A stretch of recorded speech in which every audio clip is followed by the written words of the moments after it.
সব জায়গায় আমি বলি যে দল মত নির্বিশেষে কোরআনের প্রোগ্রাম এটা সবার প্রোগ্রাম, ঠিক কিনা বলেন? আমি খুশি হয়েছি যে আমাদের বিএনপির প্রিন্স ভাই ওনার পুরো টিম নিয়ে, জেলা বিএনপির টিম নিয়ে আমাদেরকে ফুল দিয়ে বরণ করেছেন। আমাদের সকলের প্রিয় আকন্দ ভাই বাংলাদেশ জামায়াত ইসলামীর পক্ষ থেকে পুরো টিম নিয়ে ফুল দিয়ে বরণ করেছেন। তার চেয়ে অবাক করা বিষয়, বৈষম্য বিরোধী ছাত্র আন্দোলনের ভাইয়েরা, প্রতিনিধিরা, তারাও এসে ফুল দিয়ে আমাদেরকে বরণ করেছেন। তার মানে ময়মনসিংহের এই স্টেজ হয়ে গেছে পুরো বাংলাদেশ, ঠিক কিনা বলেন?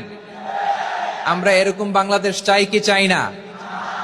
যেখানে ভেদাভেদ থাকবে না, মারামারি থাকবে না, এক ডাকে আমরা একত্রিত হব। সবার আগে দেশ, আওয়াজ করে বলেন সবার আগে কি? দেশের প্রশ্নে আমরা ঐক্যবদ্ধ। এই যে 24-এর ছাত্র নাগরিক অভ্যুত্থান, এরপরেও যদি আমরা একত্রিত হতে না পারি, এটা আমাদের জন্য আফসোসের।